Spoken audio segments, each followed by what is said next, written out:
ಹೇಳ್ತೀನಿ, ನಾನು ಅಲ್ದಿರೋದನ್ನ ಈ ಶೋ ನನ್ನ ಪೋಟ್ರೆ ಮಾಡ್ತಿದೆ ಅಂತಂದ್ರೆ ನನಗೆ ಈ ಶೋನು ಬೇಕಾಗಿಲ್ಲ.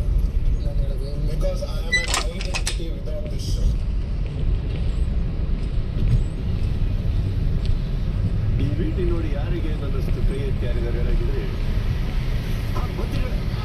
ಬನ್ನಿ ಬನ್ನಿ ಬನ್ನಿ ಅಂದರೆ ಅವ್ರಿಗೆ 3-4 ಜನ ಆ ಮುಖವಾಡ ಅಂದಾಗ ಅಂದರೆ ನಾನು ಆ ಥರ ಇಲ್ಲದೆ ಹೋದ್ರು ನನ್ನ ಎಡಿಟ್ ಮಾಡಿಬಿಟ್ಟು ಆ ಥರ ತೋರಿಸ್ತಾವ್ರೆ ಅಂತ ಅವರು ಹೇಳಿದ್ರು ಸರ್. ನಾನು ಅವ್ರಿಗೆ ಹೇಳಿದೆ, ಈಗ ವಿಚಾರಣೆ ಆಗ್ಬೋದು ಹೊರಗಡೆಯಿಂದ ಬಂದಿದ್ದಾರೆ ಅವರು ನಿಮ್ಮ ಮೇಲೆ, ಅಂದರೆ ನೀವು ಸ್ಟ್ರಾಂಗ್ ಅಂತ ಅಂದ್ಕೊಂಡು ನಿಮ್ಮನ್ನ ಸೋಲಿಸ್ಬೇಕು, ನಾನು ಗೆಲ್ಲಬೇಕು ಅನ್ನೋ ಥರದಲ್ಲಿ ಒಂದು ಪ್ಲ್ಯಾನ್ ಮಾಡ್ಕೊಂಡು ಅವ್ರು ಆಡ್ತಾ ಇರ್ಬೋದು.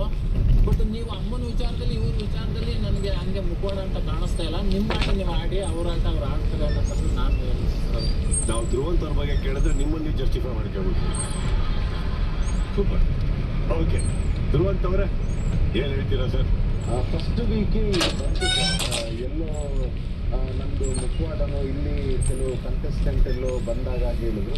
ಸೊ ಅದಕ್ಕೆ ನೀವು ನನಗೆ ಕ್ಲಾರಿಟಿ ಕೊಟ್ಟರೆ ನಾನು ತುಂಬ ಕೂಲ್ ಆದೆ. ಯಾವುದಾದ್ರು ಪರ್ಸೆಪ್ಷನ್ ಇರ್ಬೋದು ಅಂತ ನಾನು ಮತ್ತೆ ಮೂವ್ ಆನದೆ ಸೆಕೆಂಡ್ ವೀಕಿಗೆ. ಈ ಟೈಮಲ್ಲಿ ಇದನ್ನ ಪರ್ಸೆಪ್ಷನ್ ಎಲ್ಲ ಇಲ್ದೇ ಇರ್ಬೋದು, ಇದ್ರ ಮೇಲೆ ಅವ್ರನ್ನ ಕಟಾಫ್ ಮಾಡಿದ್ರೆ ಅದು ಸತ್ಯ ಅಂತ ಪ್ರೂವ್ ಆಗುತ್ತೆ. But I am genuine, so ಹಾಗೆ ಇರೋಣ ಅಂತ.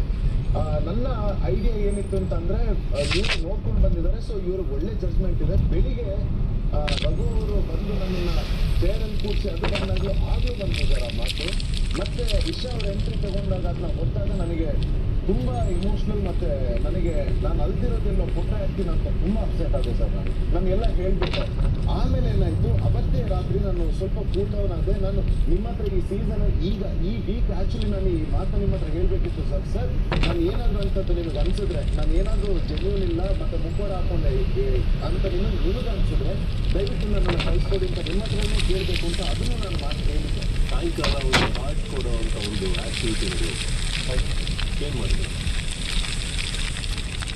ರಘು ಅಂದರೆ ಹಾಂ, ಅವರು ಬಂದು ನಿಮಗೆ ಮುಖವಾಡ ಅಂತ ಹೇಳಬೇಕಾದ್ರೆ ನಿಮಗೆ if you wanted to retaliate ಅವಾಗ ಒಂದು ಅವಕಾಶ ಇತ್ತು. ಹಾಂ ಸರ್, ಮಾಡ್ಕೊಡ್ಬೇಕಾದ್ರೆ ನನ್ನ ಹತ್ರ ಕೇಳಿದ್ದಾರೆ ಅವ್ರ ಹತ್ರ, ಜಗಳ ಜೊತೆ ಜಗಳ ಮಾಡಿದ್ದೆ, ಅದು ಇಷ್ಟ ಆಗಿಲ್ಲ ಅಂತ ಅಂದರು.